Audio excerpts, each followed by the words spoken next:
તો વિદ્યાર્થી મિત્રો, આજે આપણે સાર્થક અંકો વિશે ચર્ચા કરીશું. આ ટૉપિક અગત્યનો ટૉપિક છે. જ્યારે આપણે કોઈપણ ભૌતિક રાશિનું જ્યારે માપન કરતા હોય ને, ત્યારે અમુક માપ કેવું હોય, ચોક્કસ હોય. એટલે કે અમુક અંકો કેવા હોય, ચોક્કસ હોય. અને એ સિવાયનો એક અચોક્કસ અંક સાથે બીજો એક કેવો હોય, અચોક્કસ અંક હોય. તેની સાથેનું જે માપન દર્શાવવામાં આવે અથવા તો તેવી જે સંખ્યા દર્શાવવામાં આવે તેવી સંખ્યાને આપણે સાર્થક સંખ્યા કહીશું. અને તેમાં રહેલા અંકોને આપણે કેવા અંકો કહીશું? તો સાર્થક અંકો કહીશું. તો આજે આપણે વાત કરવાની છે સાર્થક અંક.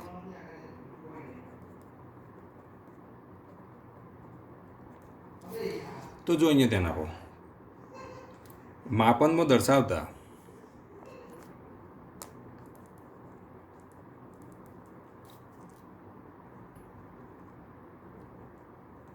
પરિણામ એક સંખ્યા હોય છે. આપણે જે પરિણામ જે લખીએ ને, એ પરિણામ એક સંખ્યા હોય છે.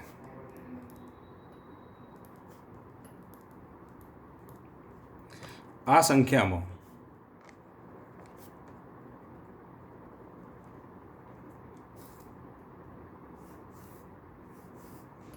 વિશ્વસનીય અંકો એટલે કે ચોક્કસ અંકો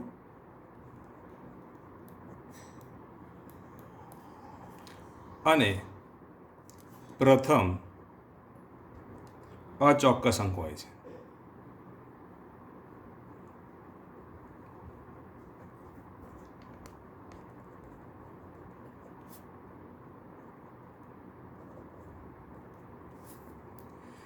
તો આવી જે સંખ્યા જે છે તે સંખ્યાને, તો આવી સંખ્યાને સાર્થક સંખ્યા કહે છે.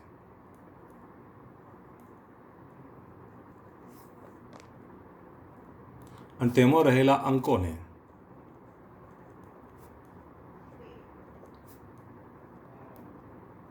સાર્થક અંક કહે છે.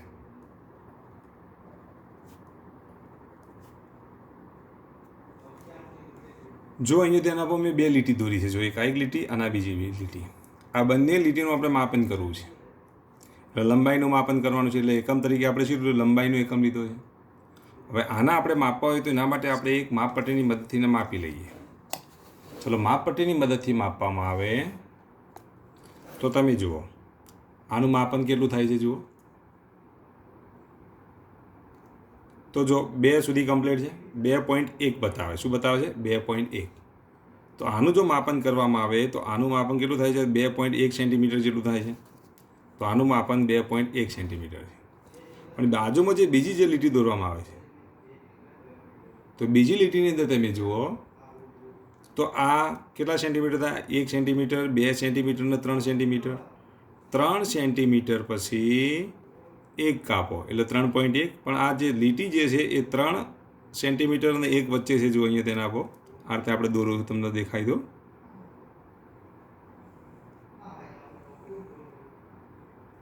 આ રીતે છે. એટલે 3.1 તો કમ્પ્લીટ છે. પણ આ જે લીટી જે દોરી છે એ 1 અને 2 વચ્ચે છે. કારણ કે 3 અને 4 વચ્ચે કુલ 10 કાપા છે. કેટલા કાપા છે? અહીંયા 10 કાપા છે. તો આ બિંદુ કેટલા સુધી છે? તો આ બિંદુ જો જોઈએ તો 1 અને 2 વચ્ચે છે. તો આ બિંદુ 1 અને 2 વચ્ચે એટલે કેટલે છે આપણને ખબર નથી. એનો મતલબ એ થયો કે 3.1 તો ચોક્કસ છે. પણ હવે આ જે આ બિંદુ જે 2 અને 3 વચ્ચે છે તો કેટલા ભાગમાં છે એ ખબર નથી. દાખલા તરીકે આ 2 વચ્ચે ધારો કે 10 ભાગ પડીએ તો એમાંથી બીજા ભાગે હોય તો અહીંયા કેટલા લખીશું? 2.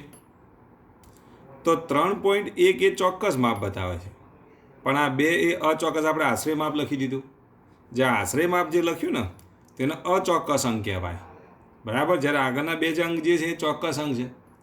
તો આવી રીતે જે સંખ્યા લખવામાં આવે તો એ સંખ્યાને આપણે કઈ સંખ્યા કહીશું? તો સાર્થક સંખ્યા કહીશું. શું કહીશું? સાર્થક સંખ્યા કહીશું.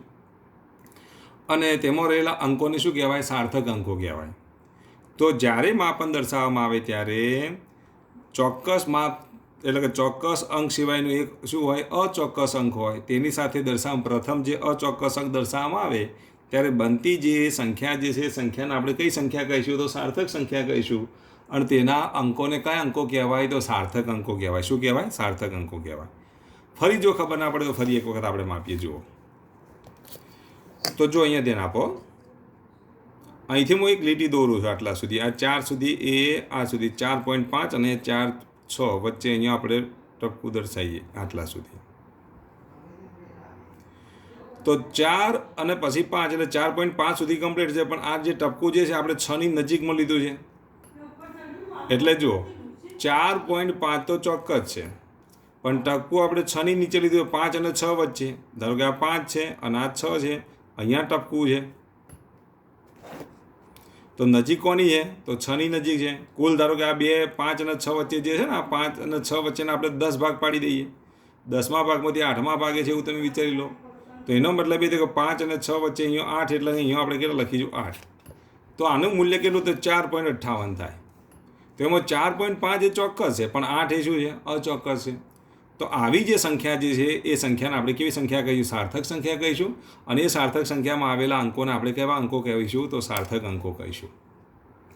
તો માપન દર્શાવતી વખતે જે સંખ્યાની અંદર શું હોય?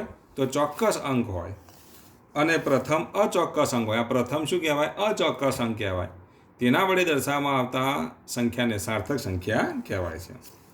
દાખલા તરીકે એક પદાર્થની લંબાઈનું માપન આપણે લઈએ, અથવા આપણે દળનું માપન કરીએ. ધારો કે પદાર્થનું દળ 4.567 kg છે. હવે આમાં આ શું બનશે? 4.56 એ ચોક્કસ બનશે, 7 એ શું બનશે? અચોક્કસ. એટલે આવી સંખ્યાને આપણે કેવી સંખ્યા કહીશું? તો સાર્થક સંખ્યા કહીશું.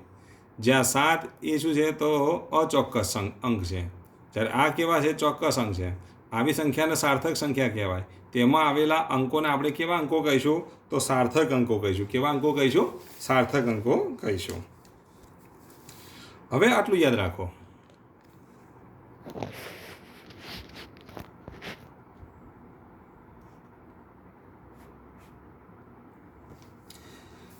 કોઈ માપનના જુદા જુદા એકમ પદ્ધતિમાં, હવે જો કોઈ માપનને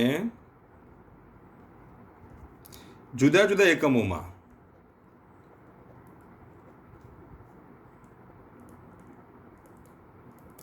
પરિવર્તિત કરવામાં આવે, જુદા જુદા એકમોમાં પરિવર્તિત કરવામાં આવે,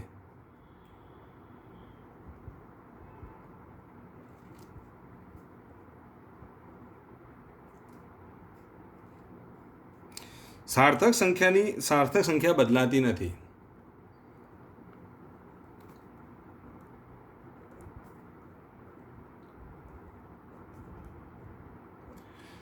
તો જો કોઈ માપનને આપણે જુદી જુદી એકમ પદ્ધતિમાં પરિવર્તિત કરીએ તો જે એની સાર્થક સંખ્યા જે છે સાર્થક સંખ્યા બદલાતી નથી. દાખલા તરીકે આપણે વાત કરીએ કે 4.2 મીટર છે,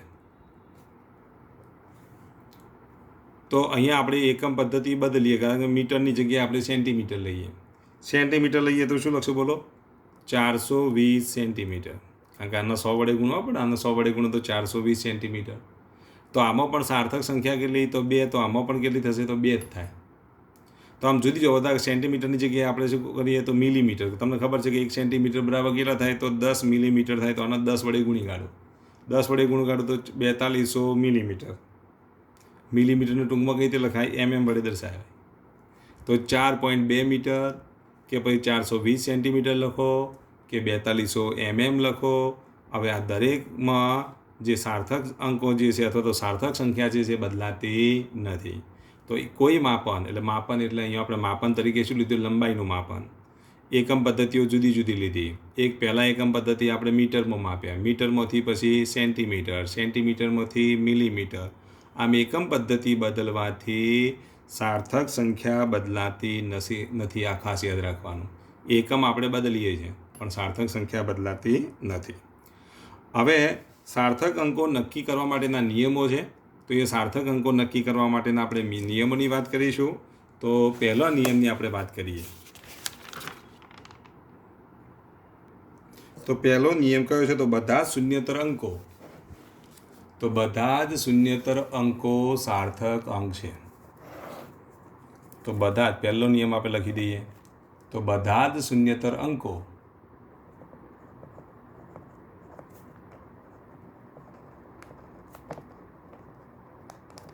સાર્થક અંક છે. તો જ્યારે કોઈ સંખ્યા લખેલી હોય ને એમાં શૂન્યતર એટલે શૂન્ય સિવાયના બધા જ અંકોની વાત છે. જેટલા પણ શૂન્ય સિવાયના અંકો અંદર લીધેલા હોય એ બધાને આપણે શું કહીશું? સાર્થક અંક કહીશું. દાખલા તરીકે 42.34 તો આ બધા શૂન્યતરો છે. તો આ 1 2 3 4 તો કેટલા આ સંખ્યા અને સાર્થક અંકો કેટલા? તો સાર્થક અંકો કેટલા? 1 2 3 4 થાય. ધારો કે 54 32 લખું તો આમાં એક પણ શૂન્ય નથી, તો આ બધા શૂન્યતર અંકો કહેવાય. કેવા અંકો કહેવાય? શૂન્યતર અંકો.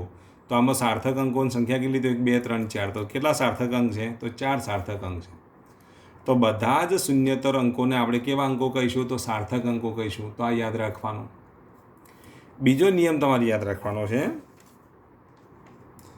દશાંશ ચિહ્ન હોય તો સંખ્યામાં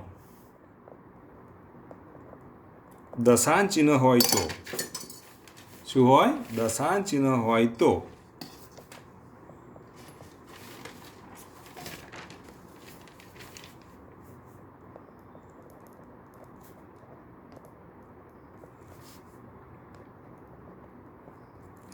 તે ગમે ત્યાં હોય,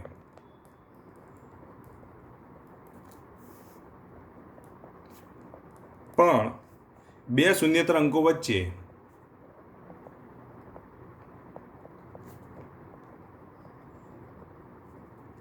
આવેલા તમામ શૂન્યાંકો, બે શૂન્યતર અંકો વચ્ચે આવેલા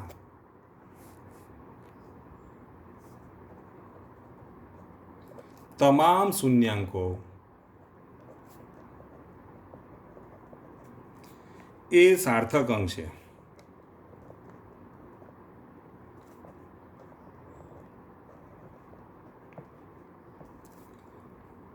દાખલા તરીકે આપણે સંખ્યા લખીએ આ રીતે 1 2 0 0 4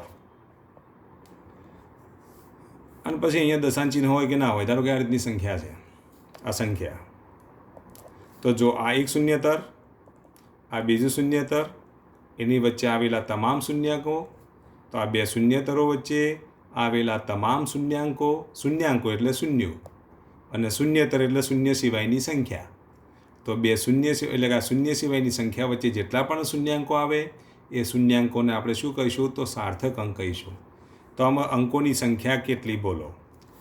1 2 3 4 ને 5. કે તમામ શૂન્યાંકો જે શૂન્યતર હોય એ તો સાર્થક અંક છે. આગળના નિયમ પહેલા નિયમમાં ભણી ચૂક્યા. તો પહેલા નિયમમાં તમને ખબર છે આ બધા શું છે? તો સાર્થક અંક છે. તો આ 1 2 અને 4 એ તો સાર્થક અંક છે જ. પરંતુ શું કીધું છે?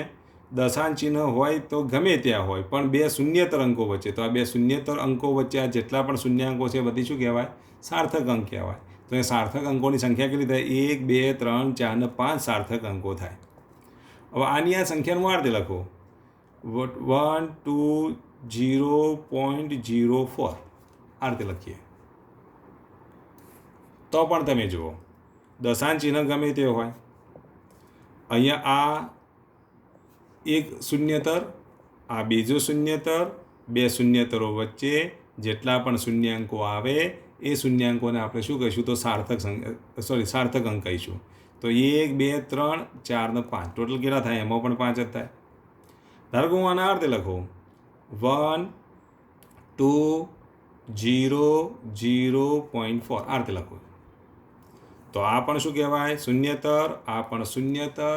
બે શૂન્યતર વચ્ચે જેટલા પણ શૂન્યાંકો આવે એ શૂન્યાંકો એ શું છે? બોલો, સાર્થક અંકો છે. તો સાર્થક અંકોની સંખ્યા કેટલી થશે? 1 2 3 4 ને 5. તો અહીંયા પણ સાર્થક અંકોની સંખ્યા કેટલી થાય? 5 થાય. તો આ રીતે તમે સાર્થક અંકોની સંખ્યા નક્કી કરી શકો. હવે મેં થોડાક તમને એક્ઝામ્પલ આપું છું, તમે એમાં સાર્થક અંકોની સંખ્યા નક્કી તમારે કરવાની છે. દાખલા તરીકે 560.5002 આવું આપેલું છે.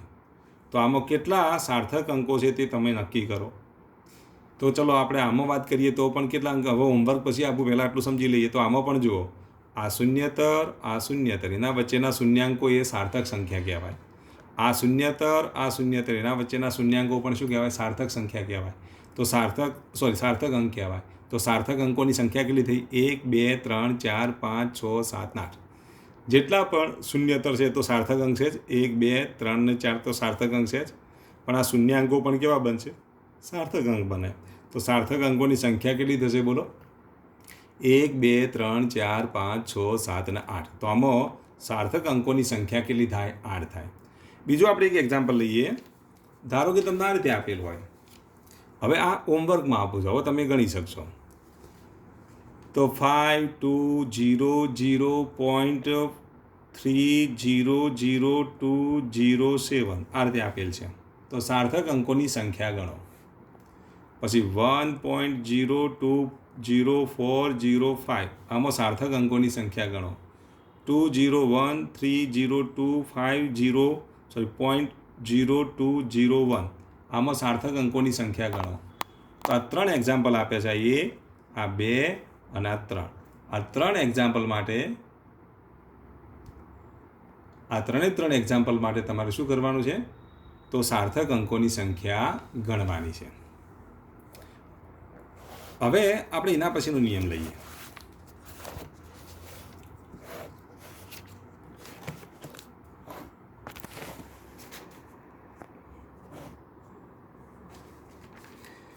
હવે જો તમને એમ કીધું સંખ્યા 1 કરતાં નાની હોય, નિયમ નંબર 3, સંખ્યા 1 કરતાં નાની હોય, સંખ્યા 1 કરતાં નાની હોય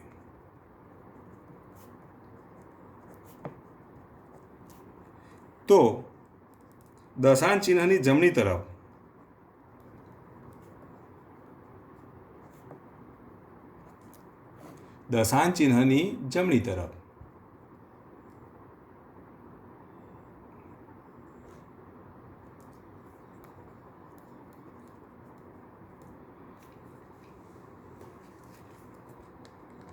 પરંતુ પ્રથમ શૂન્યતર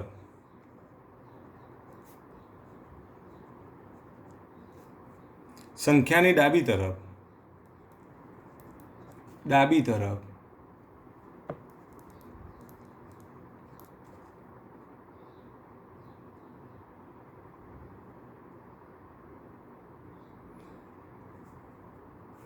ના અંકો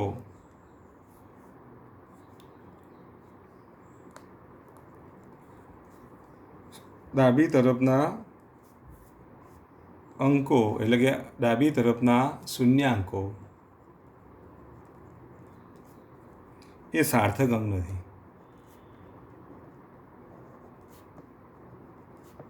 ફરી એકવાર બોલી દઉં. સંખ્યા 1 કરતાં નાની હોય એટલે 1 કરતાં નાની હોય એટલે તો 0 પોઈન્ટ જ કરવું પડે. એટલે દશાંશ ચિહ્નની આ બાજુ તો હંમેશા માટે 0 જ હશે, કારણ કે 1 કરતો નાની તો જ કહેવાય ને. અહીંયા 5 હોય તો 5, 1 કરતો મોટી થઈ જાય. 1 કરતો નાની એટલે દશાંશ ચિહ્નની આ બાજુ તો વિચારવાનું જ નથી. હવે અહીંથી વિચારવાનું ચાલુ કરવાનું તમારે દશાંશ ચિહ્નથી. શું કીધું છે? 1 કરતાં નાની હોય તો દશાંશ ચિહ્નની જમણી બાજુ, તો આ જમણી બાજુ કહેવાય. પ્રથમ શૂન્યતર, ધારો કે આ 0 0 પછી અહીંયા 2 લખું તો આ પ્રથમ શૂન્યતર કહેવાય. તો આને આપણે પ્રથમ શૂન્યતર કહીશું.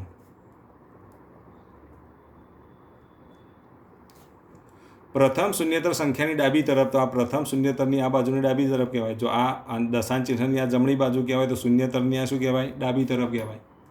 તો ડાબી તરફના શૂન્યાંકો એટલે કે 0 એ સાર્થક અંક નથી. તો આ 0 0ને આપણે સાર્થક અંક કહી શકીએ નહીં. તો ભાઈ આવી જો સંખ્યા હોય તો એમાં સાર્થક અંકોની સંખ્યા કેટલી થાય? માત્ર 1 જ થાય. સાર્થક અંકોની સંખ્યા કેટલી? તો માત્ર 1 જ છે. કયું? તો ખાલી 2 એકલો જ, કારણ કે આ શૂન્યતર છે. શૂન્યતર તો સાર્થક અંક તરીકે લેવાય. તો આવી જો સાર્થક સંખ્યા આપેલી હોય તો તેની અંદર સાર્થક અંક કેટલો છે? તો 1 જ છે. ધારો કે તમને આવું આપ્યું કે 0.0004 પછી અહીંયા આપણે લખી દઈએ 5. આ રીતનું આપેલ છે. ચલો આ રીતે આપેલ હોય તો જો દશાંશ ચિહ્નની જમણી બાજુ પ્રથમ શૂન્યતર એટલે 4. આની આગળ એટલે કે ડાબી તરફના જે શૂન્યો છે એને તમે શું કહેવાય? સાર્થક અંક તરીકે લઈ શકો નહીં. તો આ 3 0 તો લેવાય જ નહીં. તો સાર્થક સંખ્યા કેટલી થશે? એમાં કેટલા અંક છે? તો 2 છે. એક 4 અને બીજો 5. તો સાર્થક અંકની સંખ્યા કેટલી? તો સાર્થક અંકની સંખ્યા કેટલી થશે? તો અહીંયા 2 થાય. હજુ આપણે એક એક્ઝામ્પલ લઈએ આના માટે. ધારો કે આવું આપ્યું કે 0.00040005. તો જો અહીંયા ધ્યાન આપો, 1 કરતો નાની સંખ્યા છે. અહીં 1 કરતો નાની સંખ્યા લેવી પડે એટલું યાદ રાખવાનું કે 1 કરતાં નાની સંખ્યા છે. હવે જો અહીંયા ધ્યાન આપજો, જમણી બાજુ પ્રથમ આ શૂન્યતર આવ્યો એની ડાબી બાજુના શૂન્યાંકોને આપણે સાર્થક અંક તરીકે લઈ શકીએ ને, એટલે આ 1 2 3 4 તો સાર્થક અંક લેવાય જ નહીં. પરંતુ અહીંયા પાછું આ બે શૂન્ય તો લેવા પડે નિયમ નંબર 2 મુજબ. કયા નિયમ મુજબ? 2 નિયમ મુજબ, કે બે શૂન્યતર વચ્ચે આવતા તમામ શૂન્યાંકોને સાર્થક અંક તરીકે લેવા પડે. તો હવે સાર્થક અંકોની સંખ્યા કેટલી થાય? 4 1 2 3 અને 4. તો સાર્થક અંકોની સંખ્યા કેટલી થશે? 4 થશે. તો જ્યારે સંખ્યા એક કરતાં નાની હોય તો આટલું યાદ રાખવાનું, દશાંશ ચિહ્નની જમણી તરફના પ્રથમ શૂન્યતર સંખ્યાની ડાબી તરફના શૂન્યાંકો એ સાર્થક અંક નથી. હવે જો અહીંયા ધ્યાન આપો,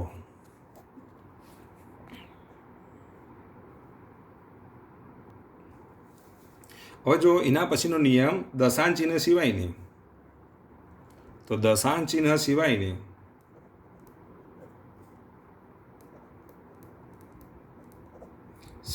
સંખ્યામાં અંતિમ શૂન્યતર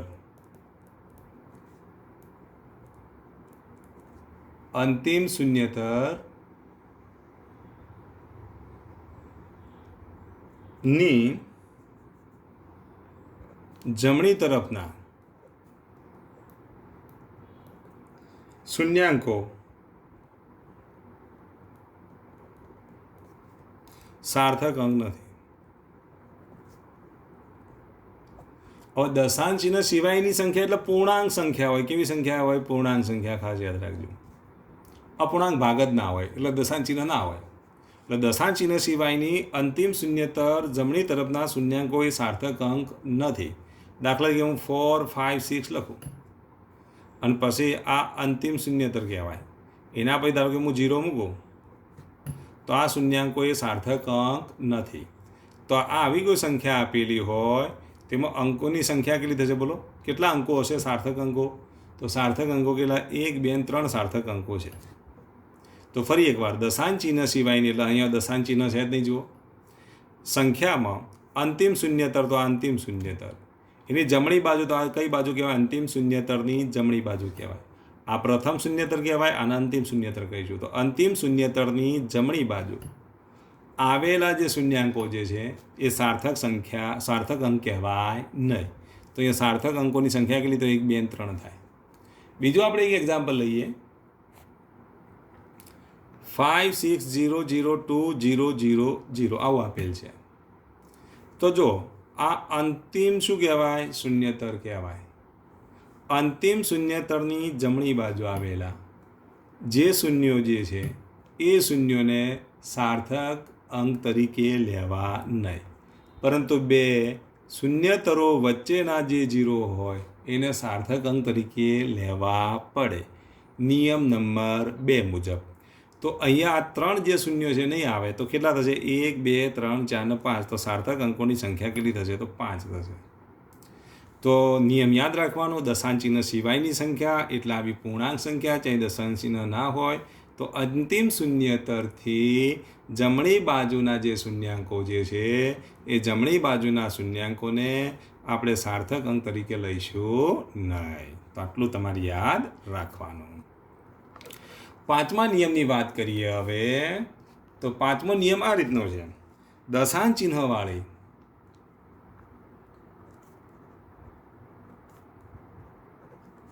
સંખ્યામાં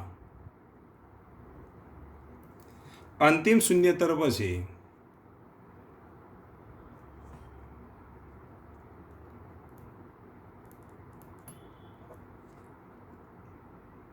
અંતિમ શૂન્યતર પછીના બધા જ શૂન્યાંકો એ સાર્થક અંકો છે.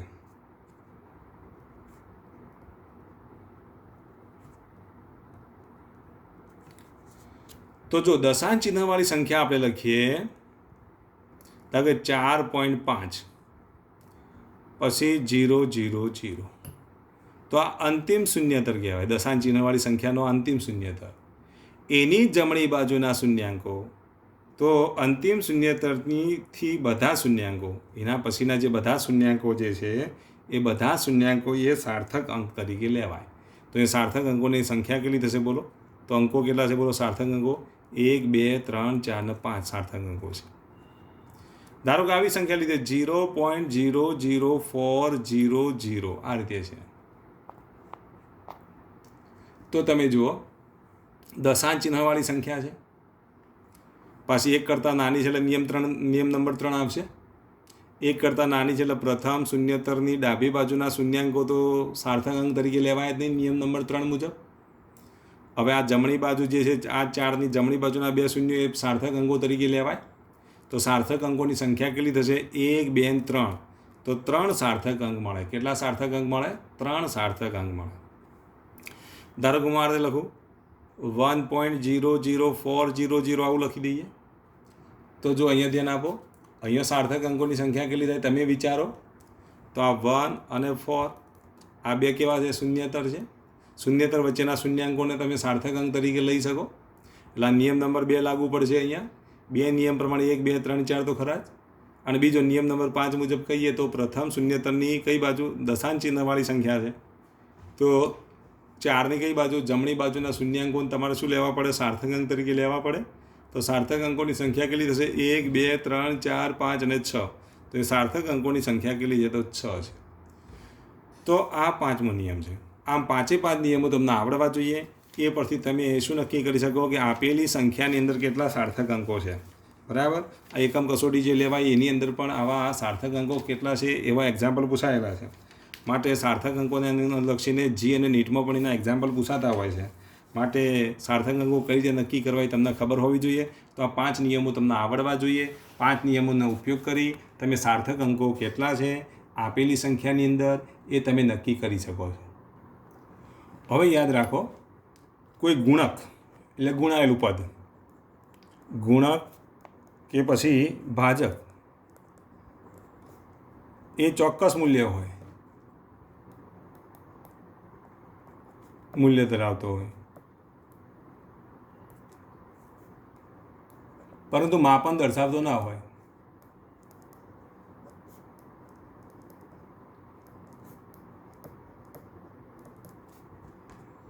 તે ગુણક કે ભાજક વાળી સંખ્યામાં અનંત સાર્થક અંક હોય છે. અનંત સાર્થક અંક હોય છે. હવે જો આ સમજવા માટે આપણે એક એક્ઝામ્પલ લઈએ. તમને ખબર કે ત્રિજ્યા બરાબર શું લખો તમે? d/2. અથવા તો વ્યાસ d બરાબર શું લખાય? 2r. અહીંયા બાય 2 છે ભાજક કહેવાય ને અહીંયા ગુણક કહેવાય. આ બે ગુણ્યા એટલે ગુણક, ભાગ્યા હોય તો ભાજક. હવે ગુણક કે ભાજક ચોક્કસ મૂલ્ય ધરાવતો, અહીંયા 2 ચોક્કસ મૂલ્ય ધરાવે છે. તથા 2 માપન દર્શાવતો નથી. d માપન દર્શાવે, r માપન દર્શાવે છે. અહીંયા d ને r એ માપન દર્શાવે છે, પણ આ 2 માપન દર્શાવતો નથી. આ ચોક્કસ મૂલ્ય દર્શાવે સૂત્ર છે, માપન દર્શાવતો નથી. તો પછી આ જે 2 સંખ્યા જે છે તેના અનંત સાર્થક અંક હોય. આ 2ને તમે આ રીતે લખી શકો. 2 લખી શકો. કોઈની ઈચ્છા એવી થાય કે 2.0 લખવું હોય તો 2.0 લખી શકે. કોઈની ઈચ્છા એવી થાય કે 2.00 લખવું હોય તો પણ લખી શકે. 2.000 લખવું હોય તો લખી શકે. Dash dash dash. તો એનો મતલબ એ થાય કે આવી સંખ્યા જે છે એ અનંત સાર્થક અંક દર્શાવે. શું દર્શાવે? અનંત સાર્થક અંક દર્શાવે. ધારો કે ગોળાનું આપણે પૃષ્ઠફળ લઈએ. હવે ગોળાનું પૃષ્ઠફળ આપણે લખીએ તો ગોળાનું પૃષ્ઠફળ એ બરાબર આપણે શું લખીએ? 4πr² લખીએ છીએ. હવે આ 4 જે કિંમત જે છે એ 4 ગુણક કહેવાય. અને આ જે છે ગુણક જે છે એ ચોક્કસ મૂલ્ય ધરાવે છે ને. 4 એ ચોક્કસ મૂલ્ય કહેવાય. તો ભાઈ આ 4ના સાર્થક અંકોની સંખ્યા કેટલી હોય? તો અનંત હોય. શું હોય? અનંત હોય. તો આમ જો ચોક્કસ મૂલ્ય જો દર્શાવતા હોય તો તેને આપણે શું કહીશું? એના સાર્થક અંકોની સંખ્યા કેવી બનશે? અનંત બને. શું બને? અનંત બને. તો આમ ગુણક કે ભાજક એ ચોક્કસ મૂલ્ય ધરાવતો હોય તો તેને માપન દર્શાવતો ન હોય. પાછું જો 4 માપન દર્શાવતો નથી, માપન દર્શાવતો ન હોય તો તે ગુણક અને ભાજકને અનંત સાર્થક અંકો હોય. શું હોય? અનંત સાર્થક. હવે એક આપણે નોંધ યાદ રાખીશું.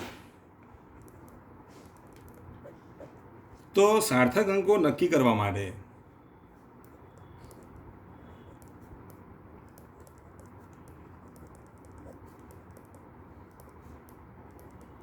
સાર્થક અંકો નક્કી કરવા માટે 10ની ઘાતમાં સંખ્યાને લખવી પડે. 10ની ઘાતમાં સંખ્યાને દર્શાવતા.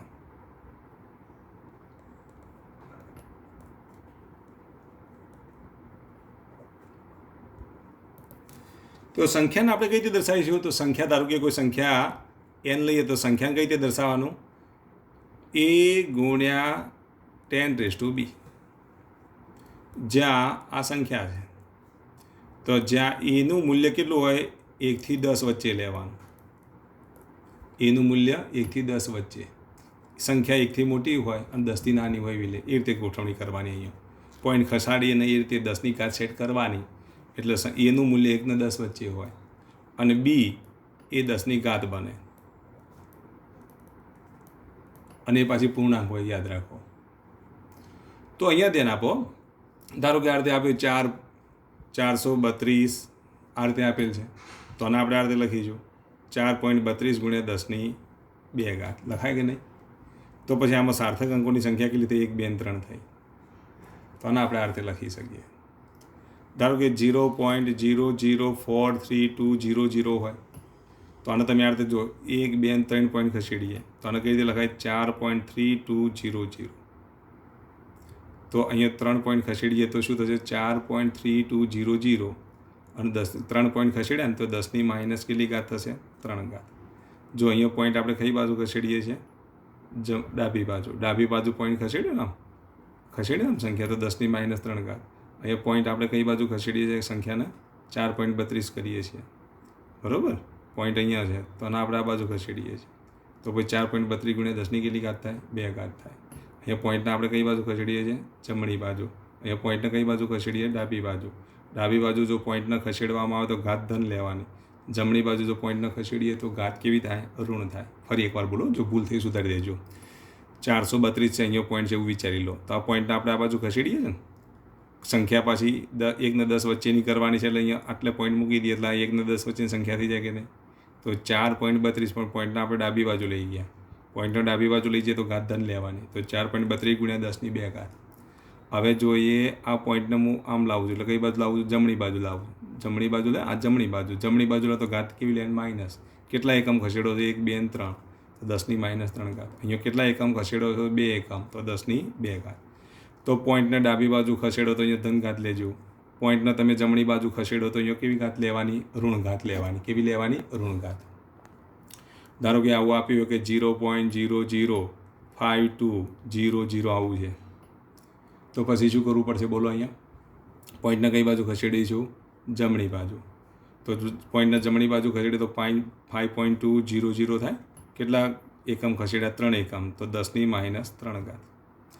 તો લખવાની કઈ રીતે? 1 ગુણ્યા 10ની 2 ઘાત એ પ્રમાણે તમારે લખવી પડે. આ પ્રમાણે લખો અને પછી પોઈન્ટને ખસેડો તો પછી હવે જો આમાં તમે વિચારો તો કેટલા સાર્થક અંકો છે? 1, 2, 3 અને 4. 4 સાર્થક અંકો થશે. આમાં કેટલા સાર્થક અંકો છે? જો અહીંયા પણ 1, 2, 3, 4. તો સાર્થક અંકો નક્કી કરવા માટે તમારે આ સ્વરૂપમાં લખી દેવાનું 1 ગુણ્યા 10ની 2 ઘાત એટલે ભૂલ પડે નહીં.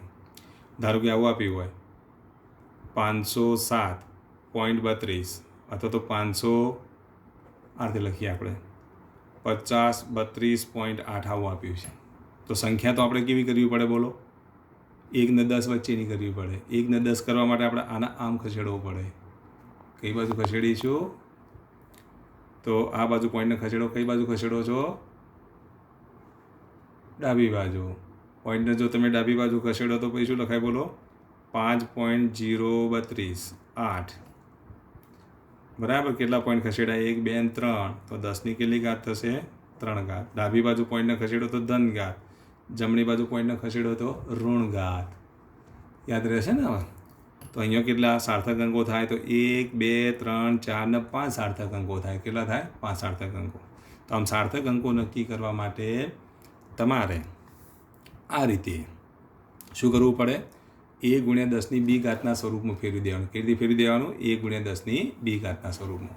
તો તમે સહેલાઈથી સાર્થક અંકો નક્કી કરી શકો. હવે